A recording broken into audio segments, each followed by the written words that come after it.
Okay, so let's talk about markets. Very short. So no presentation of new markets or entering new markets would be complete without some amusing cultural translations. It's a little dark. This one says, this is, the Chinese translations are always the best, just so you know. Carefully slip and fall down. That one is also really good. Poisonous and evil rubbish. This one starts to get slightly more offensive. This is the deformed person exclusive use. Racist park. We have one of those. What is Google Translate? Probably, yes. They probably are Google Translate. This one starts to get really bad. This is poo-poo smoothies.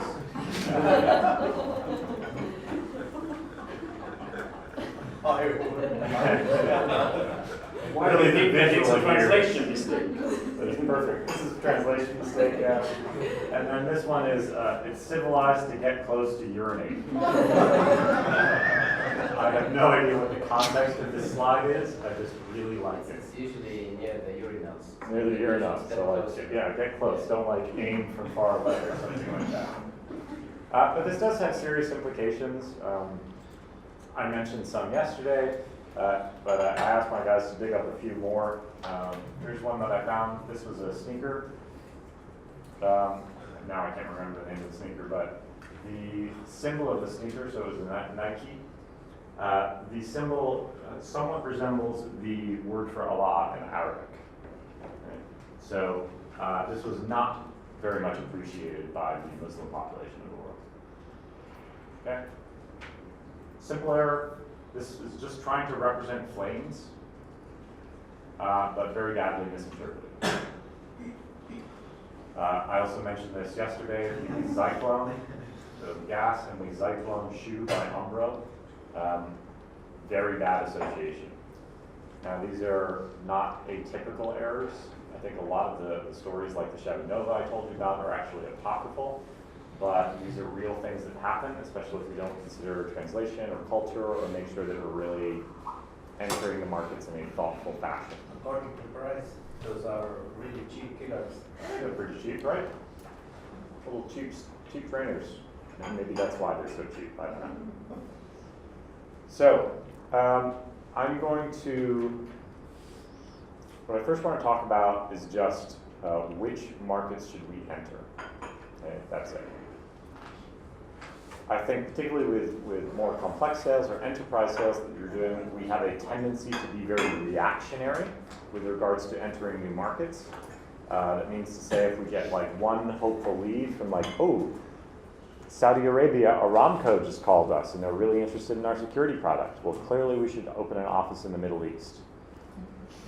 Maybe not. Maybe that's a bad idea. You should be a little bit thoughtful about it because it is a very large investment of resources to enter a new market. We'll talk about trying to minimize that resource allocation, but almost always it's going to be a very big distraction. It's going to absorb a certain amount of time. One of the companies I worked for, we did have an office in the Middle East. To the best of my knowledge, it never produced a sale. Like, never. Maybe a small one, but I never saw anything on my P&L that represented a sale from our Middle Eastern offices. It's not to say they weren't really nice guys down there. They were very enthusiastic. They seemed very knowledgeable. Nonetheless, I had no visibility on whether or not they were making progress on their sale. Our CRM showed that there were things in progress, but they were kind of in a big bucket which said like sales process. Not very helpful. It was really a waste of time and resources. In fact, it was very distracting because occasionally they'd call up and be like, hey, we need this marketing material. We need this feature added. Can one of you guys come down and visit? We can do that, but all this stuff is very distracting. Even for a larger company than yourselves, you have 200 people, how big is your marketing department? How many people do you have to spare for doing Arabic translation? Or are you just relying on some random company to translate for you? and you don't even know what they use. Maybe they just use Google Translate. How are you going to check? Because clearly, none of these guys saw a problem with the sign. No, because they're not even looking at it. They just read this, like, yeah, the sign's correct. So we need to consider a few things. We have had problems with translation companies. Yeah. But even with our limited knowledge of the foreign language, the translations really are like not human language. It's very technical, and especially in the field of startups. Startups in a way or another, they do complicated technical things.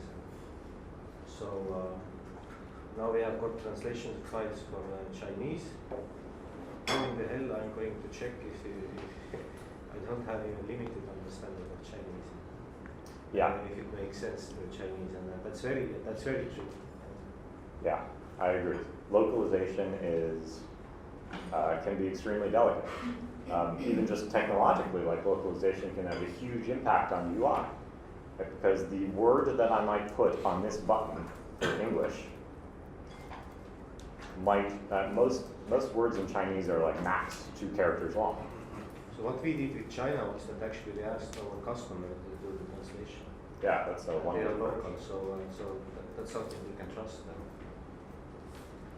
But even if they translate it correctly, it's going to change our UI if the space we allocated for the word is this, and we translate it to Chinese and it's only 2 characters. Fundamentally different, or vice versa. If the Chinese are attempting to enter the English market, all of a sudden all their nice little buttons that fit their characters suddenly way too small.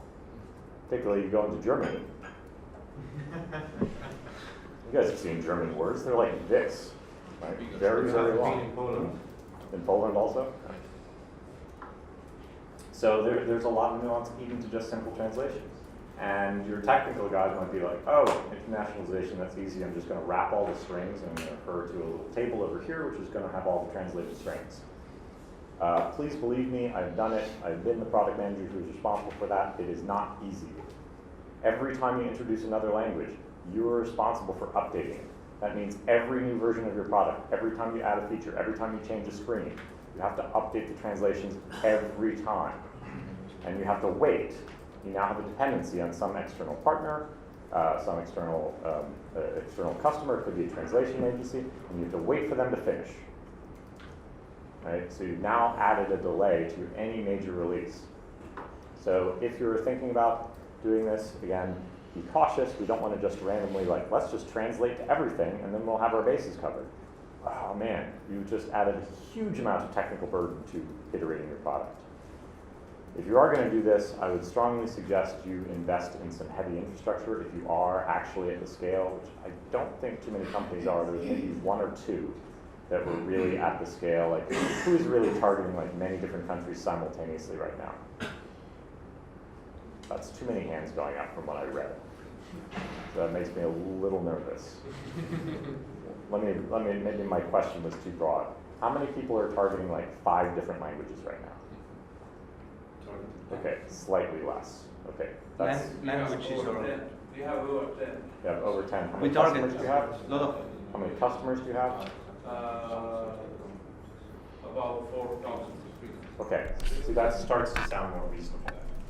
But still, 10 different languages, that's a large amount of Yeah, we using overhead. one translate platform. We have put our process on this platform, and then we can order the translation in different languages via this platform.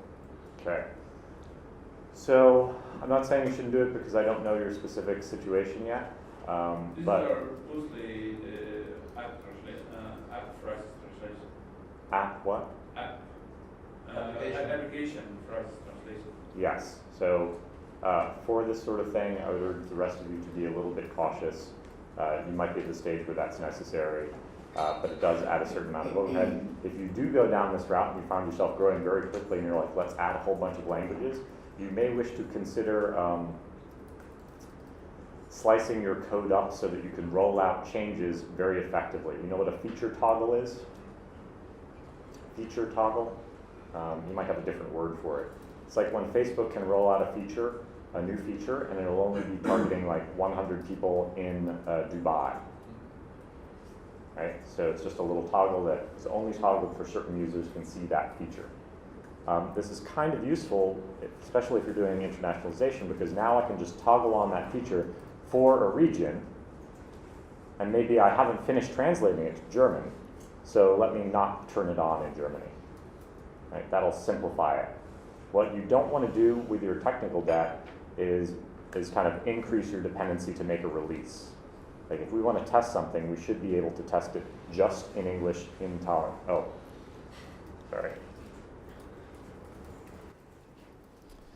We want to make sure that we can turn it on just in Tallinn, just in Germany. So if you are at that scale, you should invest in a little bit of infrastructure, but most of you are not at that scale. You guys might be. We have used freelancer to find translators because we just thought it would be fun to have like 16 languages available.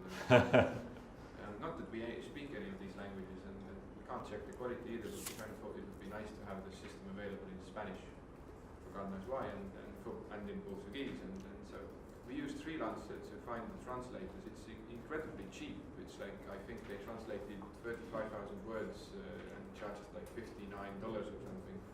But of course you get what you pay for, so there is no way of verifying actually that terminology is correct. And we have gotten like feedback afterwards that some of the terminology is perhaps the best one. At the same time, if you get a more expensive guy from there, then normally they do quite like a decent job. So you can find quite inexpensive resource for translations. Yeah. I think that's very accurate. One thing you can do, this is sometimes a little bit sketchy, but you can do it. Let's say your expensive translator is like 4 times as expensive as the cheap translator. Hire 2 of the cheaper translators and see which matches. If they're totally different, then you should get a 3rd person or try and contact a local. That's one way to kind of keep the cost down. But that requires now a certain amount of overhead on you because you're going to have to double check. So you're trading off money cost for time cost. Time equals money. Okay, so that's a little bit just about the technical hurdles. I hope that gives you some sense that it's don't just randomly go into markets because you think it would be cool or because one person called you from that market and seems to be somewhat popular. Try and understand why things are happening. So if you're running random Google ad campaigns and all of a sudden you're getting 100 new leads from Poland, it would behoove you to get on the phone with those people and ask them why they're so interested in the product. Presumably they're looking at the English version initially, so I assume they speak some English. Like, why is that? Did somebody perhaps accidentally toggle something on Google AdWords so that we're targeting Poland? Is it very popular? Was there just a conference? Was there just some PR article? All of these things might explain the bump, and it's not like, wow, there's incredible market demand in Poland. Like, no, there's just an article written about us. Okay? And those people are actually just investors or something like that. That would be great for different reasons, but not to roll out your product and localize it to Polish.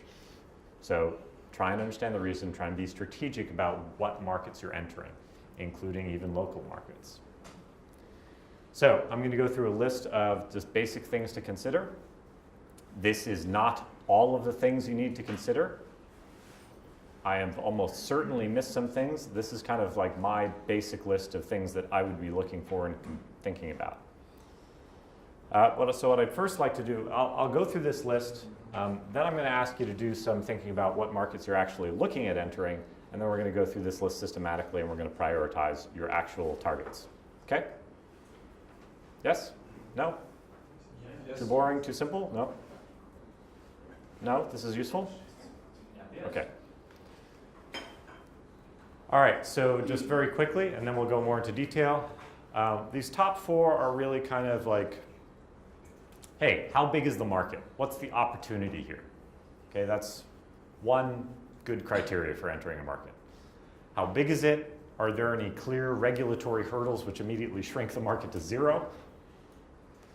Are there any kind of macroeconomic reasons why we should be going in or should be avoiding that market? Currency fluctuations is a big one.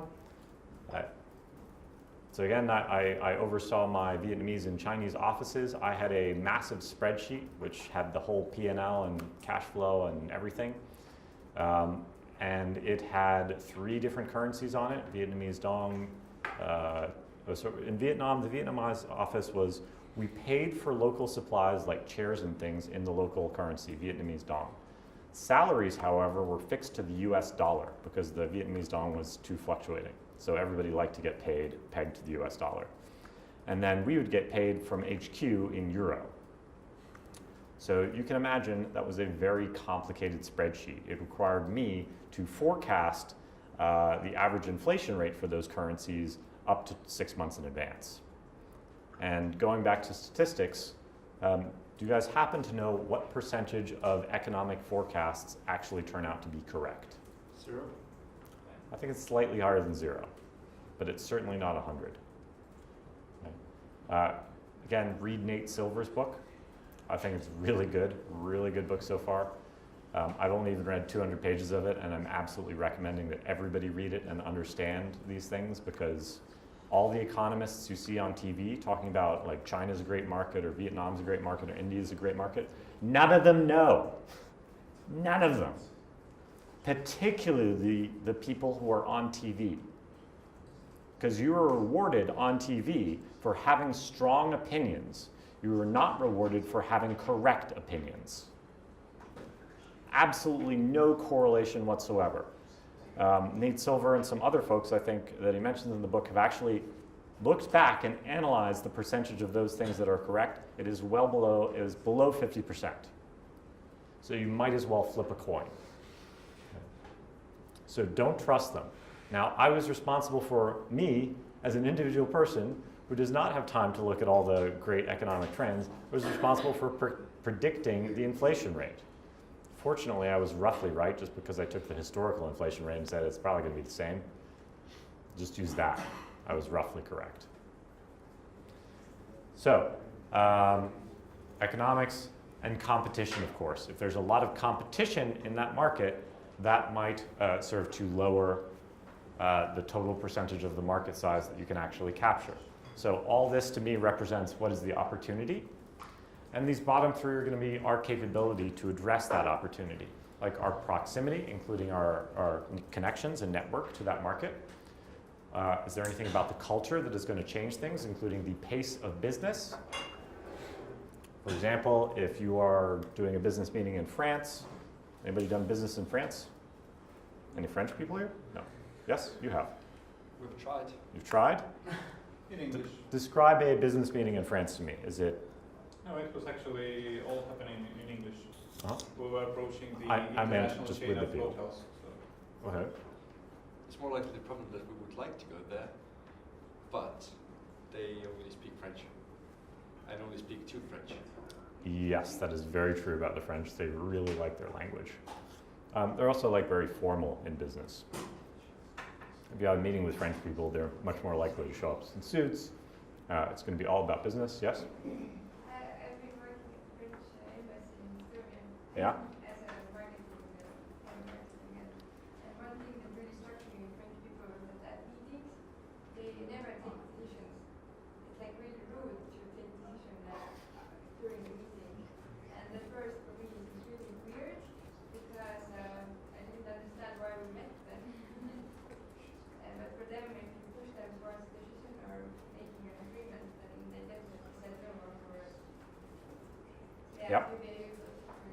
See, I didn't even know that. I don't do a lot of, I've pretty much never done any business in France. So yeah, there are a lot of idiosyncrasies in Latin America. I think it's quite common to have a lot more of a social interaction with the people you're doing business with. In China, that's an absolute mandatory. You are going to go out, you're going to have a nice banquet dinner, you're going to maybe do some karaoke. Japan I haven't done too much business on, but I found less karaoke than I expected. Expected there to be a lot more karaoke going on there. Anyway, so those things might slow down the transaction. You might go there thinking we're going to make a decision in this meeting, and it turns out that French people are not going to make the decision there. Oh well, that might increase the risk in your capability to close the deal. and capabilities including localization. Is our team ready and willing to do this? Is this going to distract us? Those are the general things that I'm looking for. So let's start by, I would like you to, in your team, please use your Post-it notes. Okay, I want you to think, what are the markets that we're seriously considering entering? Okay. Try and think of many. Don't just give me one. Give me all your different possibilities.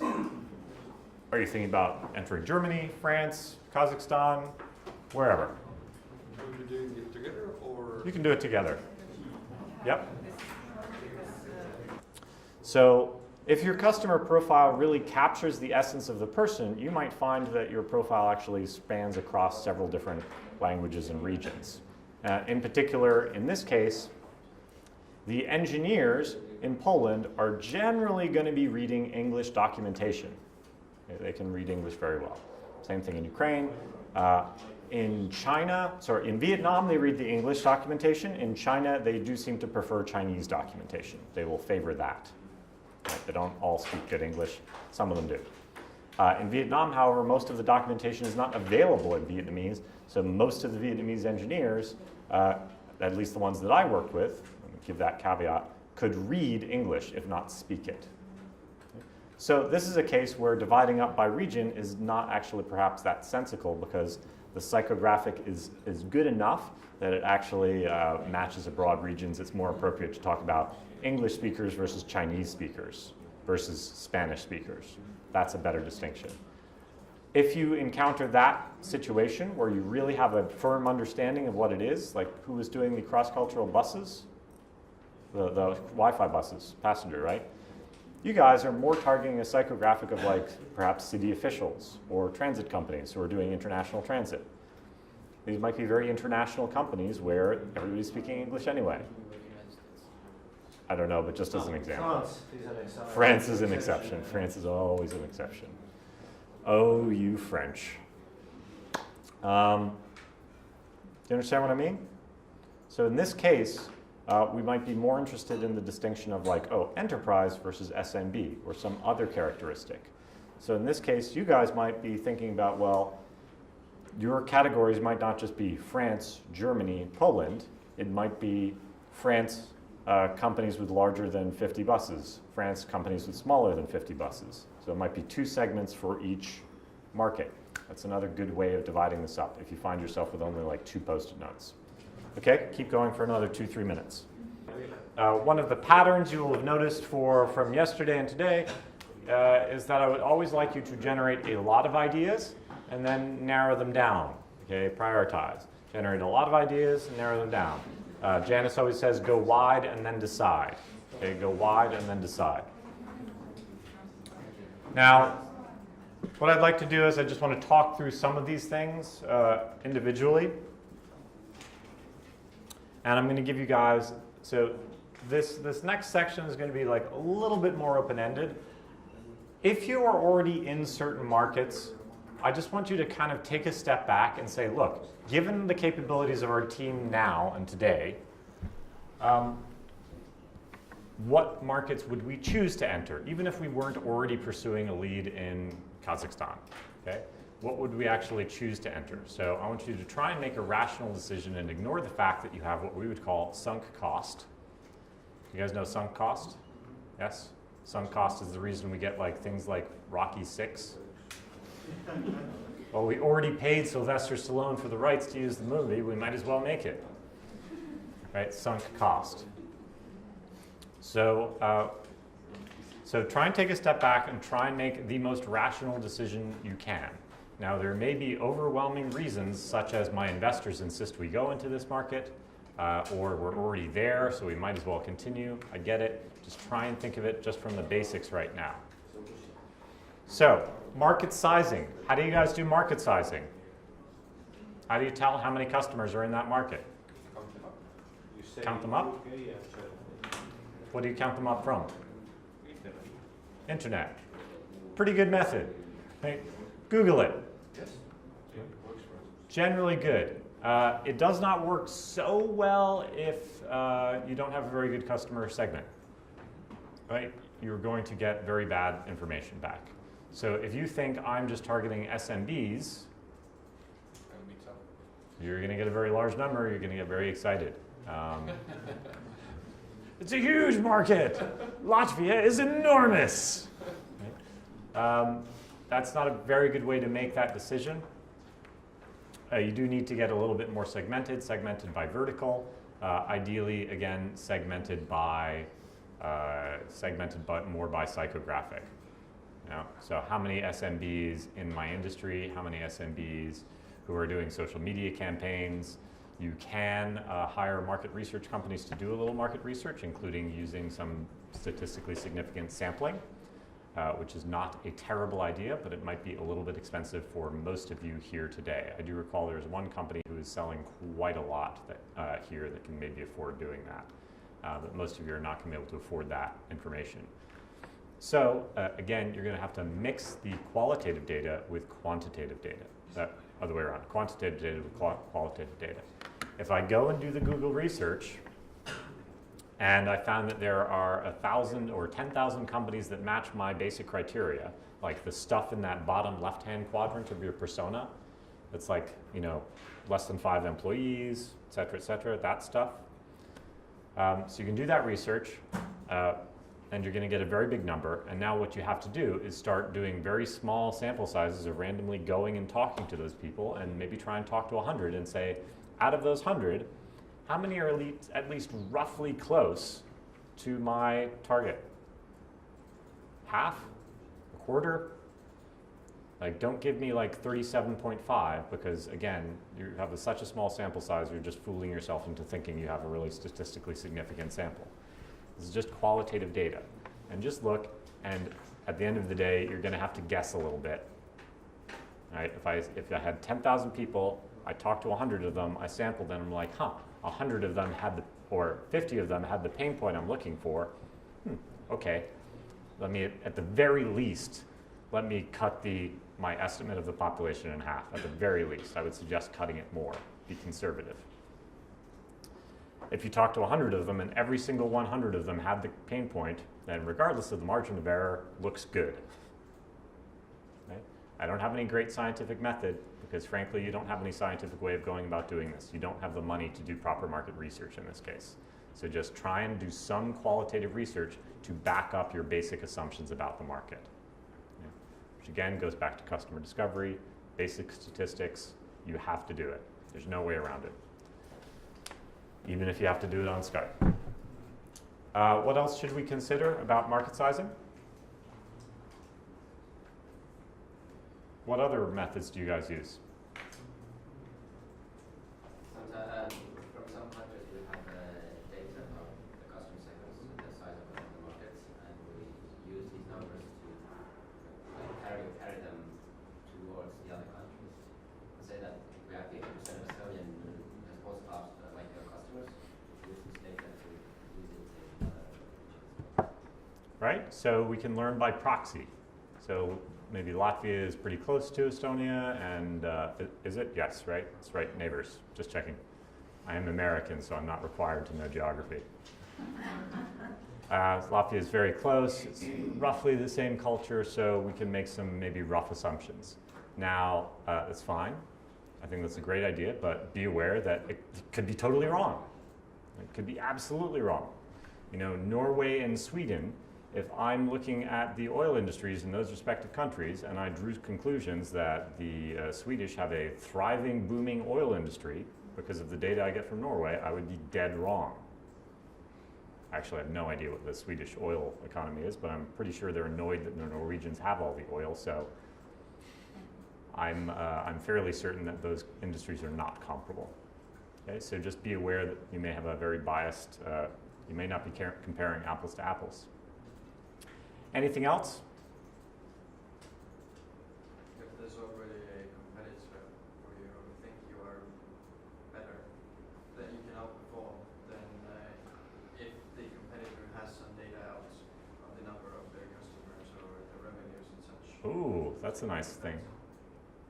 I think that's an interesting idea, actually, yeah. Sure. That's also kind of learning by proxy. So if your competitor is actually publishing information about their market, that could be very useful. I would take it again with a grain of salt, because competitors do tend to lie and make themselves look really good. So be a little bit cautious about that stuff. Again, at the end of the day, you're going to have to go and get information yourself. It is very dangerous to look at the competitor and say, oh, the competitor is going into, for some reason I'm stuck on Kazakhstan. Competitor's going into Kazakhstan, we should be going into Kazakhstan. Maybe the competitor is an idiot. It's a distinct possibility. One of the biggest problems, so in war, we always say don't underestimate your opponent. Also don't overestimate your opponent. That can be as dangerous. Okay, assuming they won't do the really stupid thing that nobody would possibly do. No, it's very possible. When I was living in Vietnam, I used to do Google searches on my competitors, on the general industry terms, and I kept on getting advertisements for one of our principal competitors on full disk encryption, which was Wave Technologies. And I'm sitting in Vietnam, so I'm only getting advertisements for Vietnam. And I was like, why on earth is Wave advertising its products in Vietnam? They don't have an office here. We don't even have a sales office here. We just had R&D there. Turns out they're just idiots. Okay? Nobody in their marketing department had actually decided to turn off, like, target all locations. They just didn't. They were blowing a massive amount of money. I used to click through on all those ads all the time just because it gave me some small bit of glee to think that somebody was getting charged $1 for that. That's not very uncommon thing to do. What? To click through on ads just to annoy people? Yeah, it's possible. Right, so just be aware when you're looking at all these numbers. They are just rough guesses. Now, with regards to competition, I will come back to it in a moment. Second thing is bureaucracy, red tape, government regulations. I think this is a good second thing to check. Okay? If there are regulations which might prevent you from selling your product in the market, that is obviously extremely significant. Okay, so be aware of that. It might just shrink the total addressable market to 0. So, for example, if I was a US company that wanted to come compete with you guys providing Wi-Fi, I would perhaps be quite intimidated by that because the European data protection laws are extremely different from the data protection laws in the United States. Very different. To be honest, I'm not sure if that affects you at all. It does? Okay, so that would be something that I, as a potential competitor, would be very wary about. There are big companies like Uber who just go in and just like, rah, I destroy everything. I guess it kind of works sometimes if you have the resources to do it. How do you think that's worked out for Uber so far? Quite well? In some instances, quite well. In some instances, quite badly. How's Uber doing in Germany? No, very well. I think in France they're doing quite bad as well. France, people hate them. How about China? It's the media that hates them and some journalists. If you go to France and stay there for a while, you see people using it all the time because at night there's basically no way of getting home if you don't order an Uber. Yeah. So to be honest, I'm not entirely sure of the status of Uber in France. Just But a second. could be media. French people hate everything American, so. Okay, we'll make enough fun of the French today, I think. I do know Uber in China has completely lost the battle there. There's a really strong local competitor there, so Correct.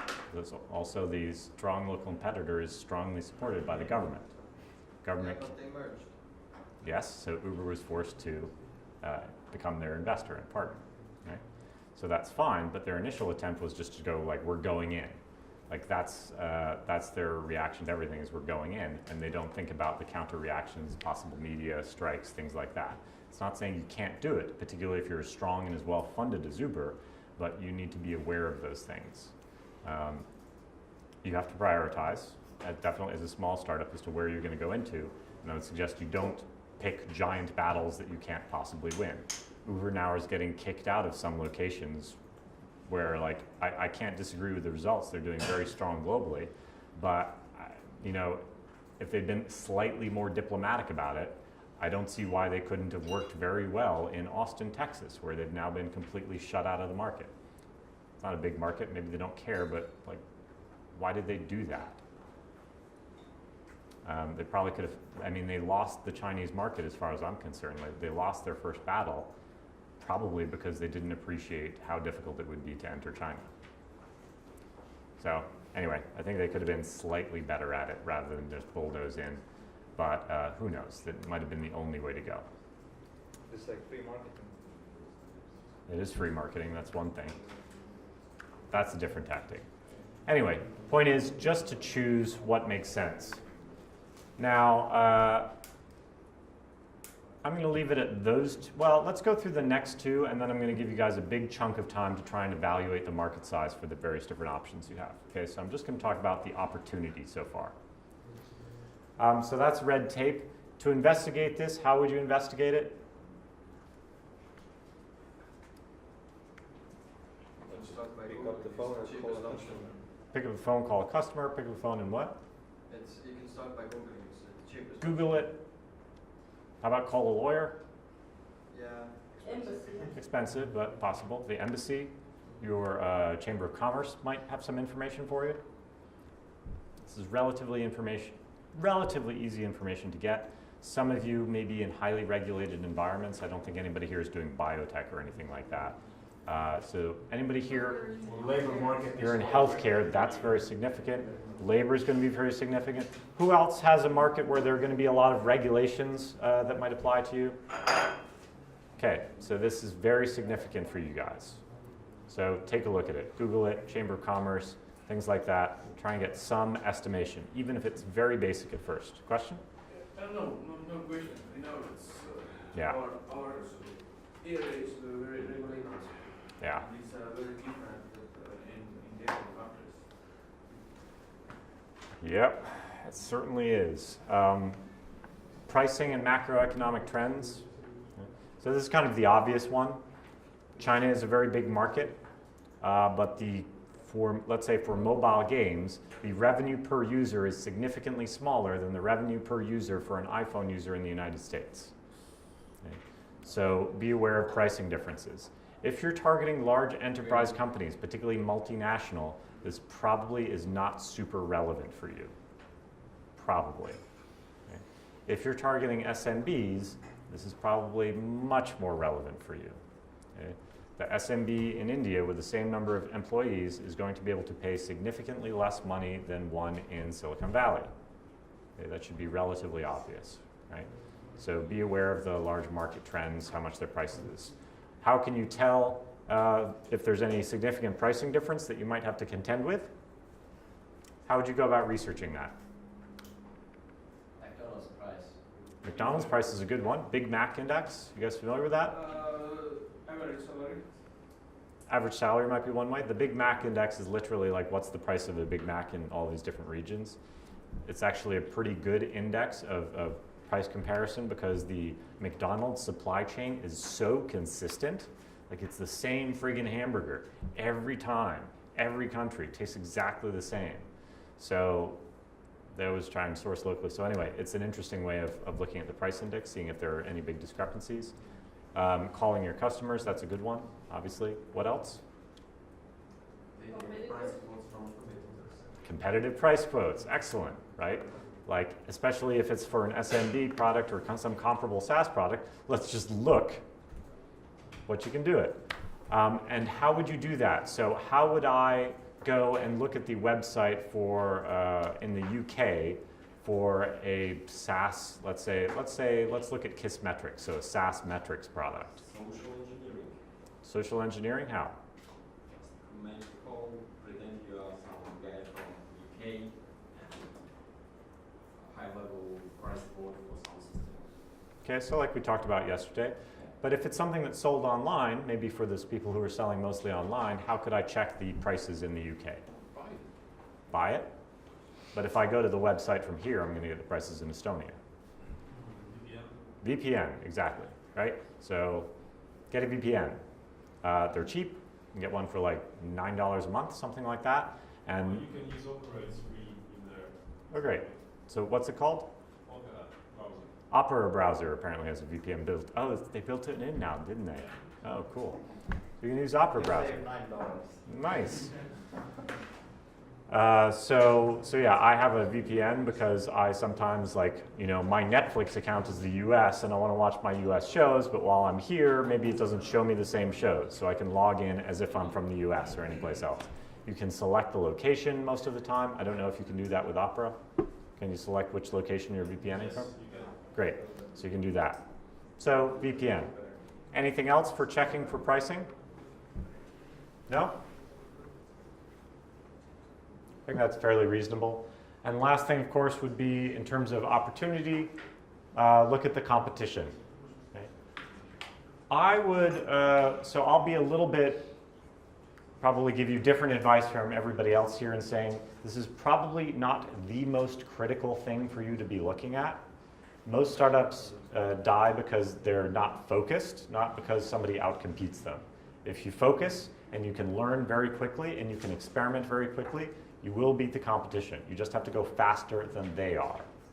Okay? So I wouldn't overly focus on this, but like we're talking about with Uber in China, is there a well-placed local competitor that has totally dominated the market? Well, maybe you should be aware of that, or at least consider that. If they're clearly rocking it, maybe it's not the best opportunity. Maybe a different country would be better. Airbnb going into the UK, they wound up acquiring just because there was a local competitor that they could have beaten eventually, but it was just easier to acquire them. It gave them lots of local information. So why not just acquire them? This might actually be a really nice exit for you, by the way. It's another one of the reasons why I mentioned this yesterday. I do not insist that you all become unicorns. I think it's perfectly fine if you have just a nice, healthy business. Guess what? If you're really solid in your local ecosystem and you are addressing a global problem, this could be a nice way to exit for you. If you are kind of bad everywhere in every country, you're just going to be crushed by the competition. If you have an absolute lock on the British market and a competitor wants to come in, well, maybe they'll just buy you. Maybe that's going to be cheaper. Right? So for you guys, if you're doing cross-border Wi-Fi and you can lock down all of Europe, and maybe there's a giant competitor in Silicon Valley, it's not necessarily bad for you. It actually might be a really nice way to cash out and grow your business at the same time. You can become part of something much bigger. So be aware of that. Okay? Don't worry too much about the competition, and I would suggest you really lock down and be great at dominating a market, then moving on, rather than be bad at several different markets simultaneously. That's not helpful. Again, this is going to be different for our continuous integration person because she's got a really nice psychographic that isn't really geographically defined. So that's all I would say about competition. How are you going to look at for competition? How are you going to find this information? Google is a very good way. Use the obvious stuff first. Google, what else? Facebook, sure, why not? Customers, ask the customers, absolutely. You can ask some students to do some research for you because, for example, looking at the Polish market, you might not be able to You don't know the correct words. Yes, right, awesome. So find some local people to help you search. Right? Again, Crunchbase. Crunchbase might be a good one. Now I'm kind of curious. I think that's a really good idea. AngelList might also be a good one, but AngelList, I don't think that every startup everywhere in the world is listed on. I'm also not sure about Crunchbase. So do you guys know those companies, websites? AngelList, Crunchbase? Probably worth checking. It's a 1-minute look, so why not? Okay, so those are the general things that I look at in terms of opportunity. I think that's just 4 simple points. Again, this is not the only way to look at it. You can Google 20 different frameworks for this. I like to keep it simple because I can only think of like 4 things simultaneously.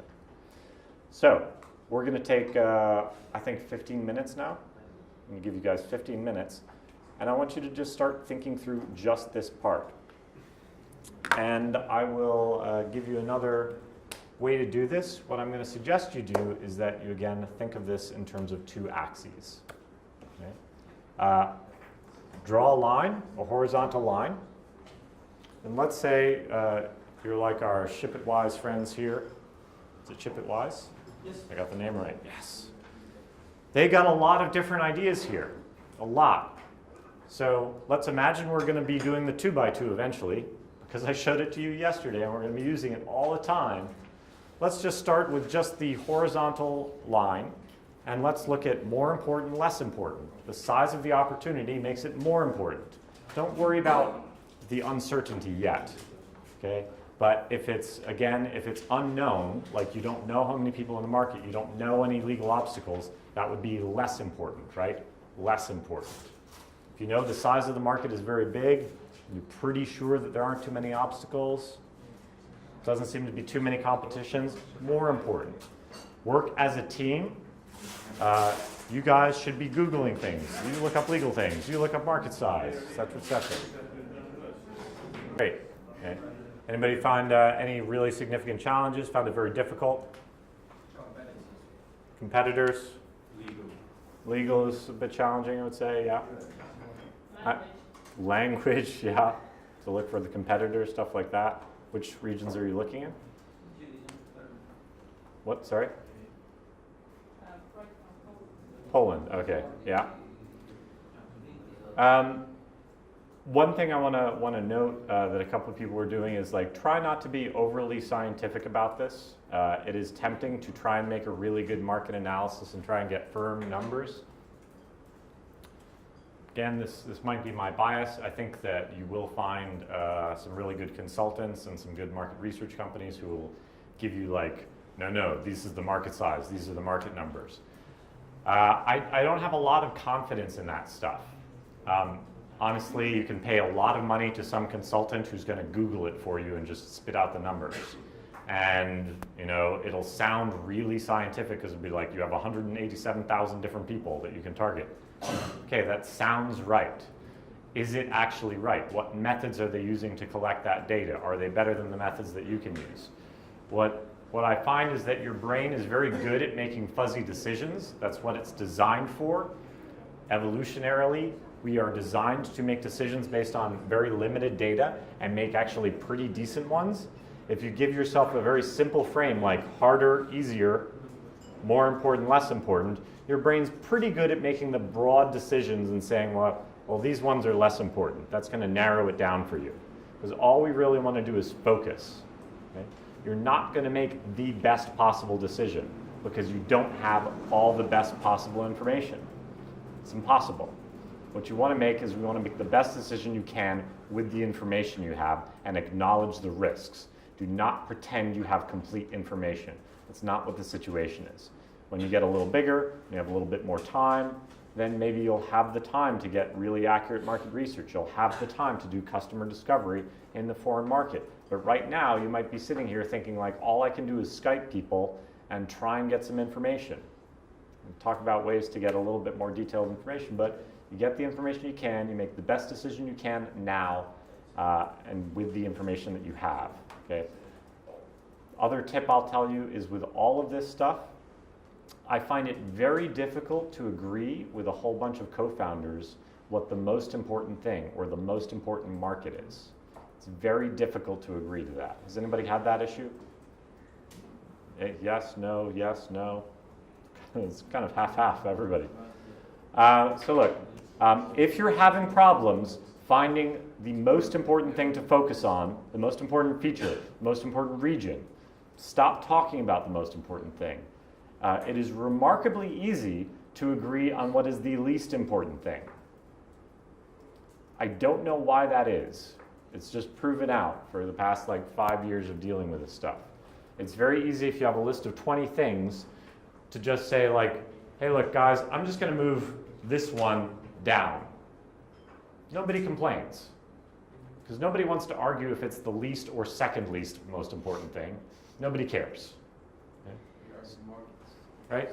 So just try and remove some options And then just keep on focusing on removing the bottom option. You got 10 options. Take away the lowest one. Take away the least important thing. Take away the least important thing. Sooner or later, you're going to be down to like 2 or 3, and you're going to have a much simpler conversation.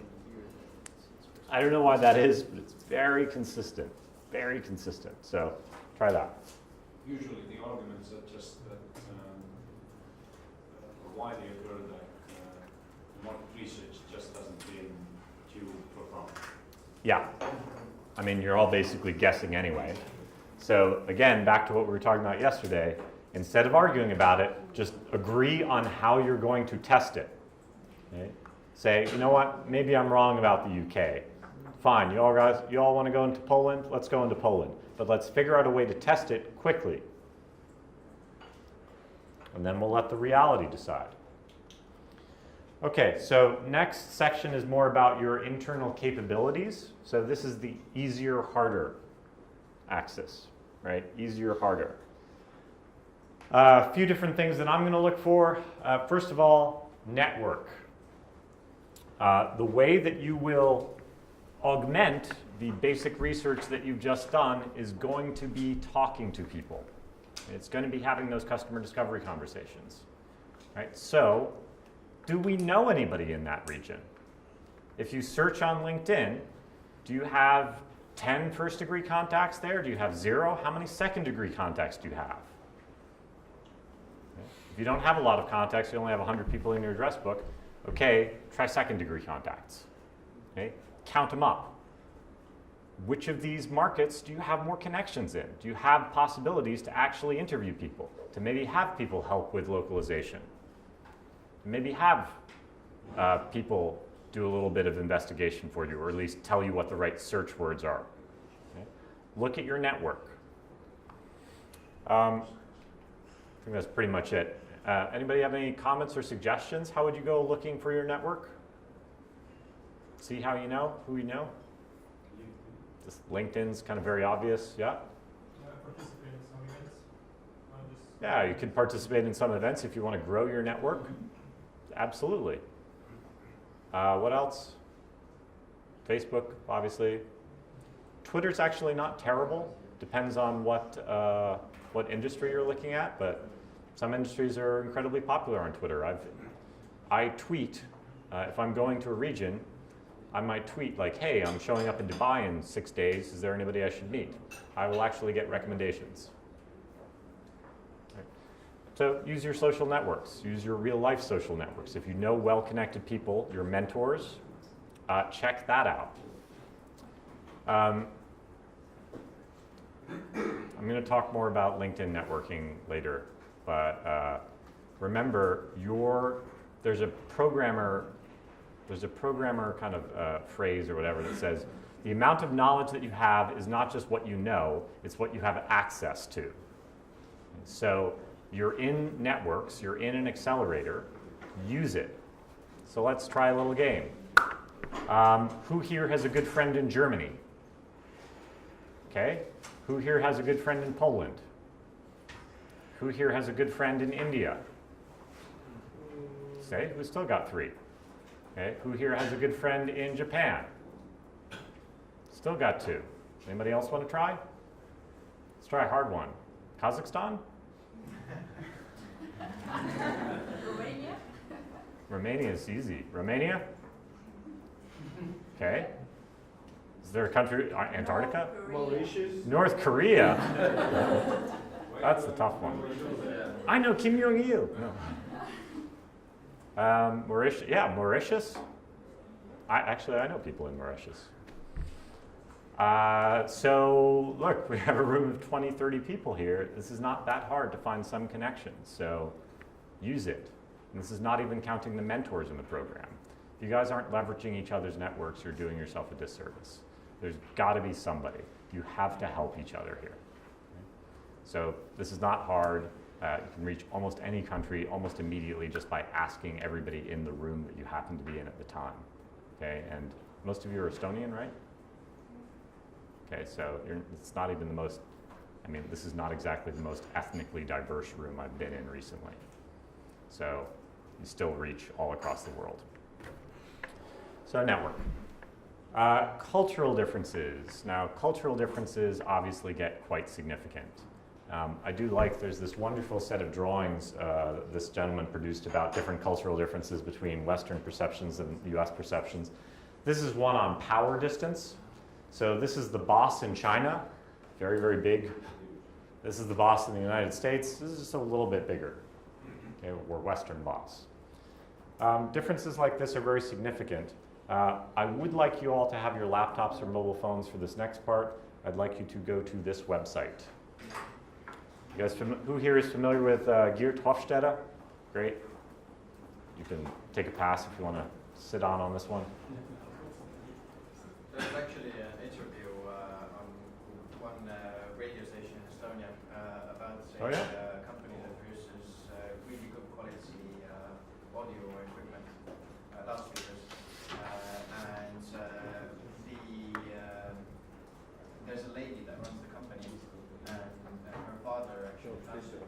But when they go to do business in China, then she, even though she runs the company and makes the executive decisions, to the Chinese, she says, oh, I'm going to discuss with my father, even though she might not, just to give the impression that, there's a man running the company. Yeah, there are significant cultural differences. We must be aware of sexism, biasm, sexism, racism, like these are all significant factors. It's sad, but that's the way it is, unfortunately. And that's not going to change anytime soon. I mean, I lived in Taiwan. I saw somebody driving around with a Nazi helmet. It literally had a swastika on it. I don't even know if that guy knows what his helmet actually was representing, but it was a little bit disturbing. Just things we need to be aware of. Okay, so you guys are at this website? Yep. Okay, so Geert Hofstede is a guy who created again, I like simple frameworks. This is a relatively simple framework. If you go to this tools.html, Hofstede basically created yet another one of those frameworks. Might be the best one, might not be the best one. I don't really know, but it's a framework that gives me a quick idea about what this culture is like if I'm not so familiar with it, or at least what the average of people is like. So what you can do on this web page is you can compare cultures. I think it's very important to compare cultures to your native culture. You recommended, can you tell them about the books you just read? The Estonian books, Estonians Abroad? Just a second. Thinking, the rainbow is going around. Go ahead, I will take this one. Okay. He was reading a series of books about Estonian perspectives of foreign cultures. I can't remember the name of it. Estonians are living in some other country and then they write about that country. Yeah, and then they write their own perspective about it. This is a Minu whatever country. Yeah? Right? So cultures, you can't look at the culture in isolation and expect to get any information.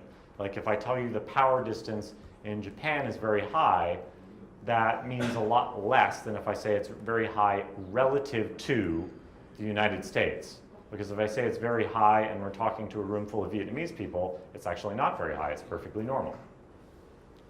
Now, he has a whole bunch of cultural dimensions that he defines. The definitions are on that website, so you can read them. But power distance, size of the boss. Boss says we do this, that's what we do. This is Estonia in comparison with Germany, though not so far apart, apparently. Individualism. How much do they favor the individual versus the collective? Do they say, like, I think we should do this, or do they say, we think we should do this? America is what type of country? Individual. Very individualistic. China is what? Very collective decisions, right? Masculinity versus femininity. Masculinity versus femininity is probably no longer politically correct to this axis. But generally when they mean masculinity, they mean traditional masculine characteristics like,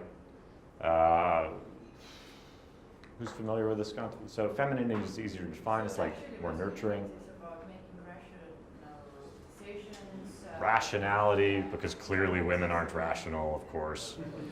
But more, thinking of numbers, facts. Numbers, facts. feminine, more nurturing, thinking about the emotional state of the team, how this decision is going to affect well-being. Anyway, it's actually quite a significant difference, apparently. Do you guys agree with this between Estonia and Germany? Yeah? A little bit, maybe? I'll talk about the reason why you might disagree with this. Uncertainty avoidance. How much does this culture like risk? What do you think about America?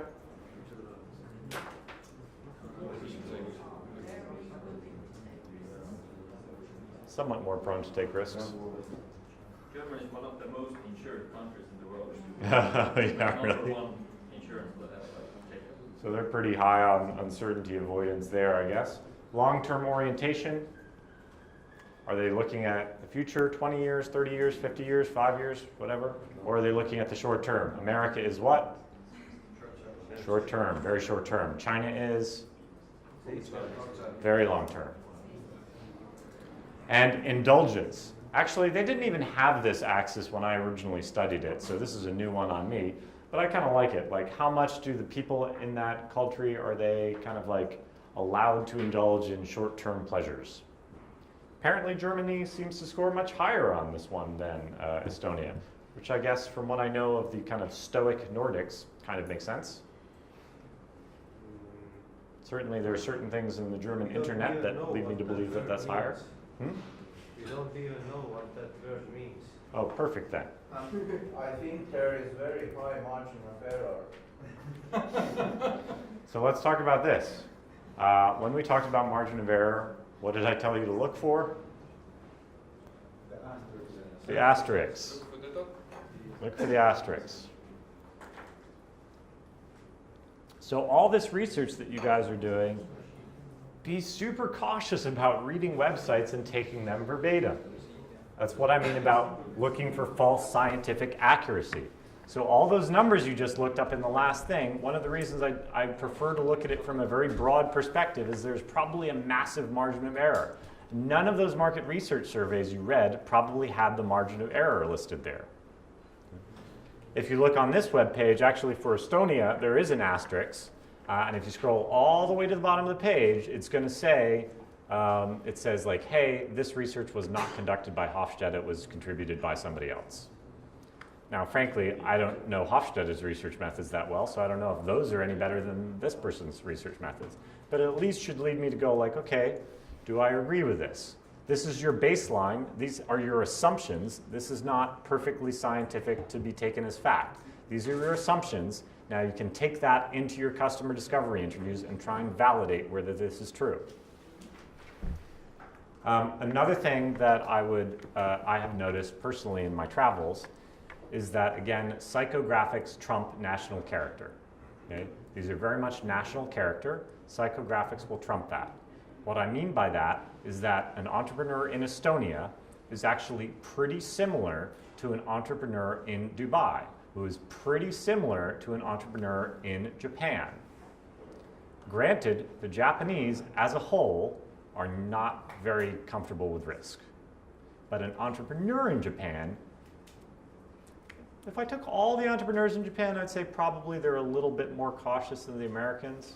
But as a whole, it's not a huge difference. Not one that I would consider significant. Okay? So be aware. Psychographics trump demographics. Could be, this doesn't mean that all Germans you meet are going to be super macho, masculine guys talking about rationality and all that. Yeah, but odds are. Okay.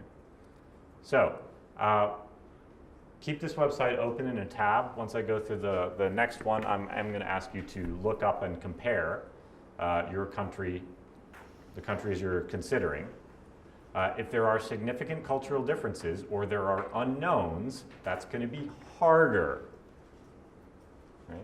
If everything is clear or it's like almost the same like in Germany, that will be easier. There are also obviously some books you should buy if you're really seriously considering going into the market. There was one I used to have which was just like doing business in every country. It was just a big book and it just had a list of things to watch for, like do not give knives as a gift in Japan, which turns out to be very relevant since I was working in Switzerland at the time, and one of the biggest gifts is Nice. Swiss Army knife, right? Don't give a Swiss Army knife to a Japanese person in a business context as a gift. Right? Some countries, they're just basic cultural tips like, who's got a business card? You guys have business cards. I'll use a Post-it note. If you give me your business card, just give me a Post-it note. So here. Oh, great. Thank you very much. He's Japanese. Offended. I've just offended him. I'm about to sit on his name. Thank you very much, sir. So there are lots of little things like this. Some of those books will tell you quite a lot about the length. I think looking at the culture is a good idea to look at the length of the sales cycle. If you're going into a culture like China, where a lot is based on relationships, you cannot expect to go in and close a deal. In fact, when you close the deal and they sign the deal is not over. It is still subject to negotiation. Right? Very much so. Where is that so? Where is China? That's the beginning. You've just agreed on the terms. I mean, in 3 months, we might say, this deal not so good. China's a tough one. The biggest issue with Chinese is that they don't say it when they don't understand. So that's a really good trying one. to order something in the restaurant in China? Yes. High context versus low context. I think this used to be a Hofstede dimension, right? And it's no longer there, which I find very interesting, but I thought it was a very good context. It was a very good frame.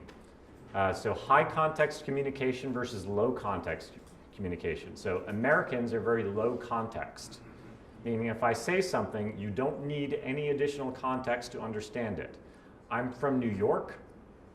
We're particularly low context. Okay? If I don't like you, I'm going to tell you you're a jerk. Very easy to understand. In Los Angeles, if they don't like you, what are they going to say? Let's do lunch. You can't tell if anybody likes you or doesn't like you.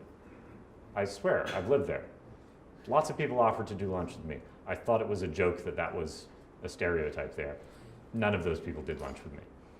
I don't even think I'm that much of a jerk. Right? But it's just very difficult to understand what people are thinking. Right? They won't tell you. Some of them will tell you, like James Woods will tell you apparently. China, Japan, these are places where you have to have a lot of context. If they tell you it's difficult, that means no, it's not happening. It is absolutely impossible. We're not even going to consider that. Oh, it's very difficult. So you have to be aware of the communication style. I think that is a very good one. I don't know why they removed that from Hofstede's thing. It's kind of curious to me, but important to understand. Estonia is what? High context, low context? No context? We didn't say anything. Maybe that's why they removed it, because some people were just not on the scale. Right? Again, as a perhaps tip for you, for note, I would call that high context in that sense, because if you're not saying anything, I need a lot of context to understand why you're not saying anything.